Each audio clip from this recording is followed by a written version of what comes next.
السلام عليكم ورحمة الله وبركاته. بسم الله والصلاة والسلام على رسول الله. اللهم علمنا ما ينفعنا وانفعنا بما علمتنا وزدنا علما يا أرحم الراحمين، والحمد لله رب العالمين. walaalaha qaaliga ah kusoo dhawaada duca channel. maanta waxaan idinla wadaagi doonaa haddii uu Alle ka raali noqdo duco lagu aqbalay. waxa aan dhihi karno waxay ka yartahay saacad. si kastoo isu kula muuqanin in waxa aad doonayso aad hesho ama culays laga qaado ama wax lagu siiyo, adigu kalsoonideeda waa inaad lahaataa. Ilaahay wax walba way u fudud yihiin, weligaa ha quusanin oo ducada ha yaraysanin. qisadan waxaa ka sheekeeyay sheekh magaciisa la yiraahdo Sheekh Maxamed Xasaan. waxa uuna yiri, anigoo magaalada Maka booqday doonayana inaan muxaadaro ka jeediyo ayaa nin uu ii baaqay. nin ayaa gacanta taagay oo yiri, sheekh waxaan rabaa in qisadeyda aan kula wadaago. waxa uuna yiri, waxaan ahay nin ka mid ah taajiriinta Khaliijka.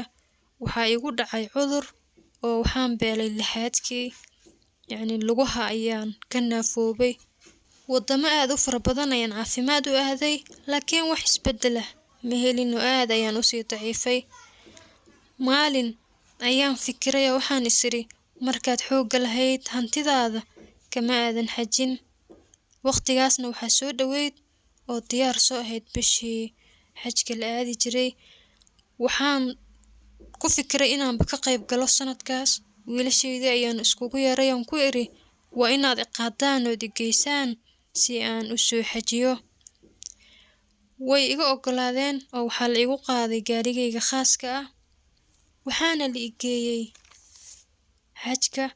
markaan tagnay xaramka ayaan la iga soo dejiyey gaarigii aan saarnaa, waxaana la igu wareejiyey gaari dadka curyaamiinta ah lagu wareejiyo oo la saaro. gaarigii ayaa la i saaray, waa la igu warwareejiyey oo waa la igu dawaafsiiyey. waxaan ku iri idejiya, gaarigan hala iga dhigo. markay idejiyeen, intaan salka ku siqay ayaan kacbadii qabsaday. markaas ayaan ooyey oo kor u qayliyey ilaa codkii uu xirmay oon xabeebtay. ilaahay ayaan aad u ammaanay, waxaana ka mid ahaa erayadeydii, ilaahayga beydkan lahow, ilaahayga ka badbaadiyey abrahaamow, ilaahayga muuse badbaadiyey oo fircoonna rabbigii halaagayow, ilaahayga awoodda badanow. markaan xoogga lahaa kuma mahadinin, maanta oon tabar daranahayna waa ikan. allow naxariistaada ayaa shay walba ka ballaaran. ilaahayow lugahayga ii caafi oo awoodda ii soo celi. rabbiyow markaan gurigaaga ka baxayo oo aan beydkaaga ka tagayo, lugahayga igu socodsii ama naftaba iiga qaad. inta aan gurigaaga joogo oo halkaan igu dil. sidaan Alle u baryayay ayaan daalay, kadibna hurdaa i qabatay oo meeshii ayaan ku dhacay. wiilashaydii way i qaadeen oo waxay i geeyeen meel kale. intii aan hurday ayuu qof ila hadlay oo waxaa liigu yiri, istaag, waad caafimaaday. hadalkaas markaan maqlay anigoo aad u faraxsan ayaan booday, mise waxaaman is arkay anigoo lugahayga ku taagan. waan dhaqaaqay oo waanba ku socon karaa. qisadaydan waxay leedahay markhaatiyo, dadkana waad ka wareysan kartaa. waxyaabaha aan qisadan ka baranayno waxaa ugu horeeyo kalsooni. ninkaas markuu ilaahay baryayay wuxuu ogaa inuu awood u leeyahay isagoo curyaan ah inuu mar kale lugihiisa ku socodsiiyo. qof kastoo Alle baryayana waa in xaqiiqdaas uu lahaadaa inuu ilaahay siin doono waxa uu weydiistay. waxaa kale oo aan ka baranaynaa marka qofka uu cimro aado ama uu xajka u tago si uu u soo xajiyo, waqtigaas wuxuu leeyahay duco la aqbalo. qofka haddii uu yaqiin leeyahay oo ilaahay wax uu weydiisto uu ku celceliyo uu ka sugo, wuu u soo jawaabayaa, waana la siin doonaa waxa uu weydiisanayo. oo wallaahi ah, anigan waxaan ogaa wiil u aaday cimro si uu ilaahay u baryo arrin haysatay inuu u fududeeyo.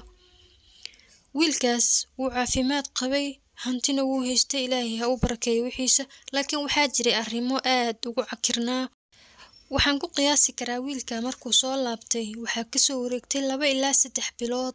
arrin walba oo ku adkayd ilaahay wuu kala furfuray, wuxuuna helay sidii uu doonayay oo ilaahay ducadiisii wuu aqbalay.